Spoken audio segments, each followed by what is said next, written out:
Corona के खिलाफ देश आज फिर एक बहुत बड़ी लड़ाई लड़ रहा है।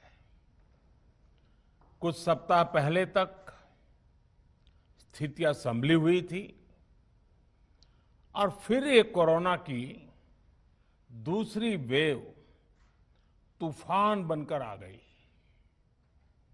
जो पीड़ा आपने सही है, जो पीड़ा आप सह रहे हैं, उसका मुझे पूरा एहसास है। जिन लोगों ने बीते दिनों में अपनों को खोया है, मैं सभी देशवासियों की तरफ से उनके प्रति संवेदनाएं व्यक्त करता हूं। परिवार के एक सदस्य के रूप में मैं आपके दुख में शामिल हूं। चुनौती बड़ी है, लेकिन हमें मिलकर अपने संकल्प, अपने हौसले और तैयारी के साथ इसको पार करना है।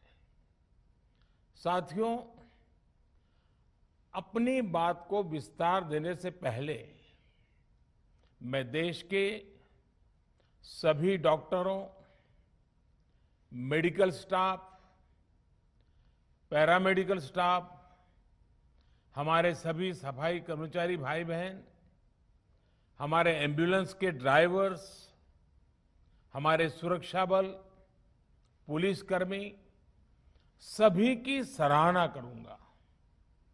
आपने कोरोना की पहली वेव में भी अपना जीवन दांव पर लगाकर लोगों को बचाया था। आज आप फिर इस संकट में अपने परिवार, अपने सुख, अपनी चिंता छोड़कर दूसरों का जीवन बचाने में दिन रात जुटे हुए हैं। साथियों, हमारे शास्त्रों में कहा गया है, त्याज्यम न धैर्यम विदुरेऽपि काले, अर्थात कठिन से कठिन समय में भी हमें धैर्य नहीं खोना चाहिए। किसी भी परिस्थिति से निपटने के लिए हम सही निर्णय लें, सही दिशा में प्रयास करें, तभी हम विजय हासिल कर सकते हैं। इसी मंत्र को सामने रखकर आज देश दिन रात काम कर रहा है। बीते कुछ दिनों में जो फैसले लिए गए हैं, जो कदम उठाए गए हैं, वो स्थिति को तेजी से सुधारेंगे। इस बार कोरोना संकट में देश के अनेक हिस्से में ऑक्सीजन की डिमांड बहुत ज्यादा बढ़ी है। इस विषय पर तेजी से और पूरी संवेदनशीलता के साथ काम किया जा रहा है। केंद्र सरकार, राज्य सरकारें, प्राइवेट सेक्टर, सभी की पूरी कोशिश है कि हर जरूरतमंद को ऑक्सीजन मिले। ऑक्सीजन प्रोडक्शन और सप्लाई को बढ़ाने के लिए भी कई स्तरों पर उपाय किए जा रहे हैं। राज्यों में नए ऑक्सीजन प्लांट्स हो, 1 लाख नए सिलेंडर पहुंचाने हो, औद्योगिक इकाइयों में इस्तेमाल हो रही ऑक्सीजन का मेडिकल इस्तेमाल हो, ऑक्सीजन रेल हो, हर प्रयास किया जा रहा है। साथियों, इस बार जैसे ही कोरोना के केस बढ़े, देश के फार्मा सेक्टर ने दवाइयों का उत्पादन और बढ़ा दिया है। आज जनवरी फरवरी की तुलना में देश में कई गुना ज्यादा दवाइयों का प्रोडक्शन हो रहा है। इसे अभी और तेज किया जा रहा है। कल भी मेरी देश की फार्मा इंडस्ट्री के बड़े जो प्रमुख लोग हैं, उसके जो एक्सपर्ट लोग हैं, उनसे बहुत लंबी चर्चा हुई है।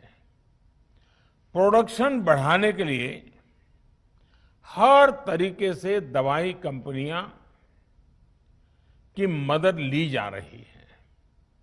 हम सौभाग्यशाली हैं कि हमारे देश के पास इतना बड़ा मजबूत फार्मा सेक्टर है जो बहुत अच्छी और तेजी से दवाइयां बनाता है। इसके साथ ही अस्पतालों में बेड की संख्या को बढ़ाने का भी काम तेजी से चल रहा है। कुछ शहरों में ज्यादा डिमांड को देखते हुए विशेष और विशाल कोविड हॉस्पिटल बनाए जा रहे हैं। साथियों, पिछले वर्ष जब देश ने कोरोना के कुछ ही मरीज सामने आए थे, उसी समय भारत में कोरोना वायरस के खिलाफ प्रभावी वैक्सीन के लिए काम शुरू कर दिया था। हमारे वैज्ञानिकों ने दिन रात एक करके बहुत कम समय में देशवासियों के लिए वैक्सीन विकसित की है। आज दुनिया की सबसे सस्ती वैक्सीन भारत में है। भारत की कोल्ड चेन व्यवस्था के अनुकूल वैक्सीन हमारे पास है। इस प्रयास में हमारे प्राइवेट सेक्टर ने इनोवेशन और एंटरप्राइज की भावना का बेहतरीन प्रदर्शन किया है। वैक्सीन्स की अप्रूवल्स और रेगुलेटरी प्रोसेसेस को फास्ट ट्रैक पर रखने के साथ ही सभी साइंटिफिक और रेगुलेटरी मदद को बढ़ाया गया है। यह एक टीम एफर्ट है जिसके कारण हमारा Bharat 2 made in India vaccine के साथ दुनिया का सबसे बड़ा टीकाकरण अभियान शुरू कर पाया।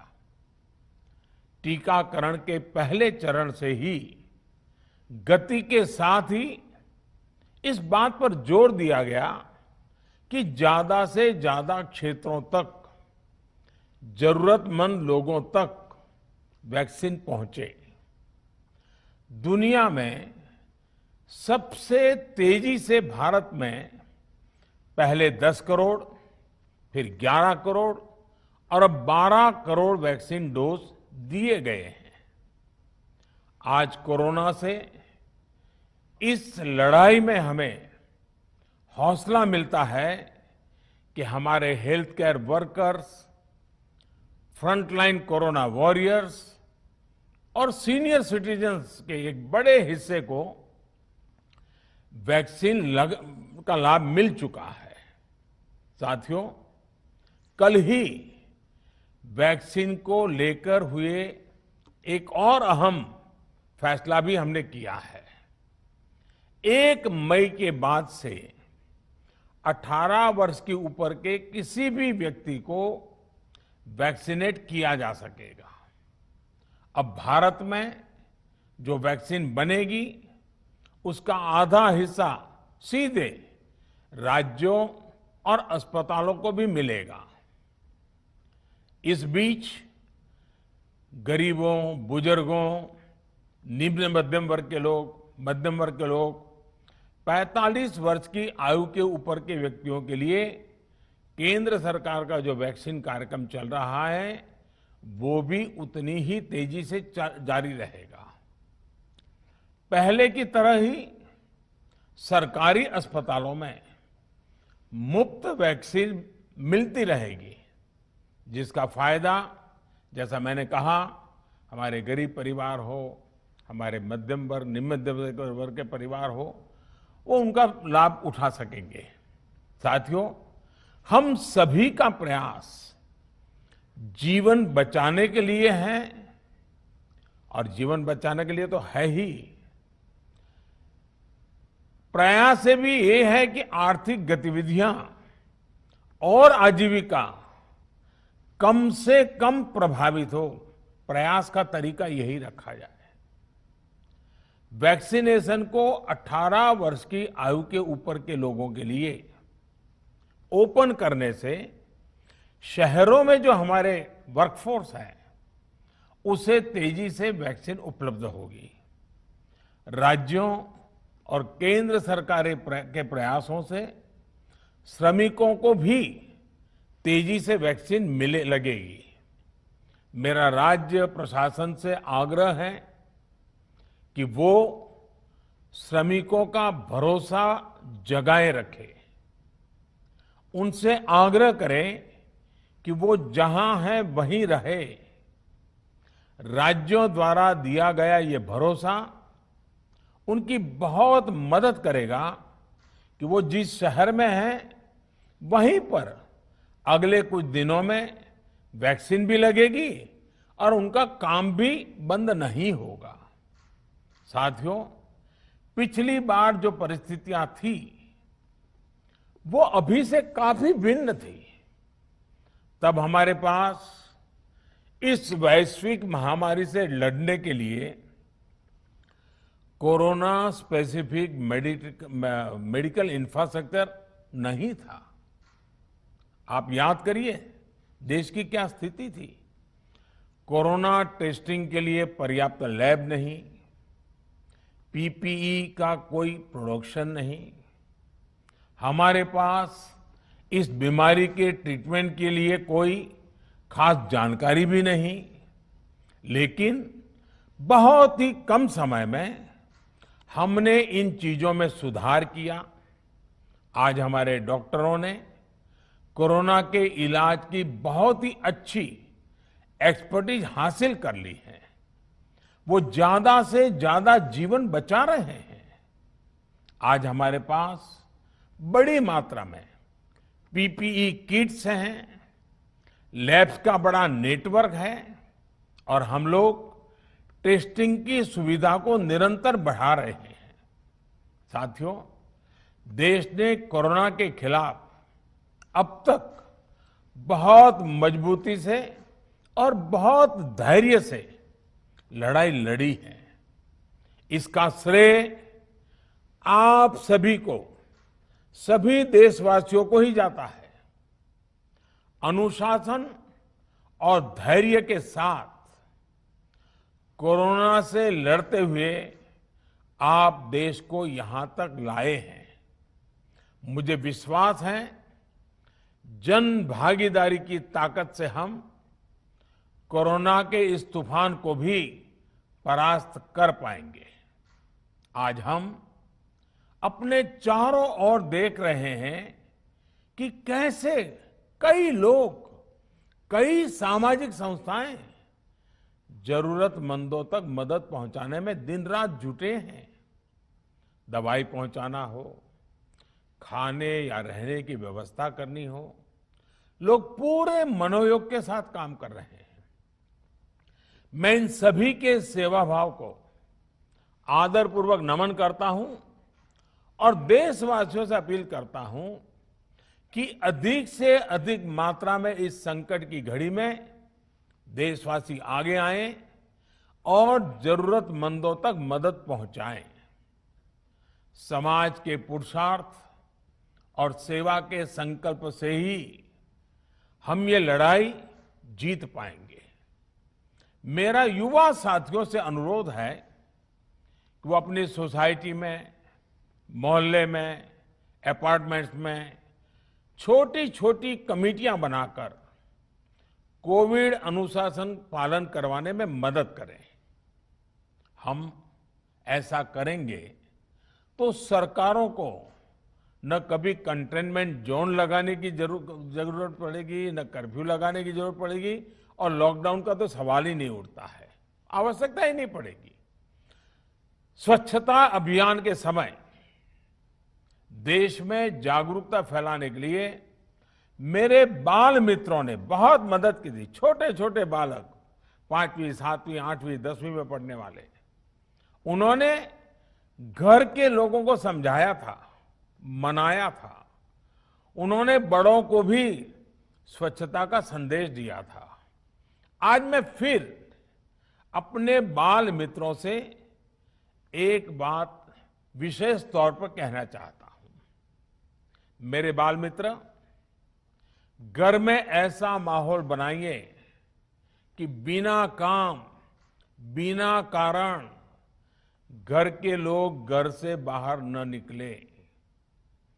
आपकी जीत बहुत बड़ा परिणाम ला सकती है।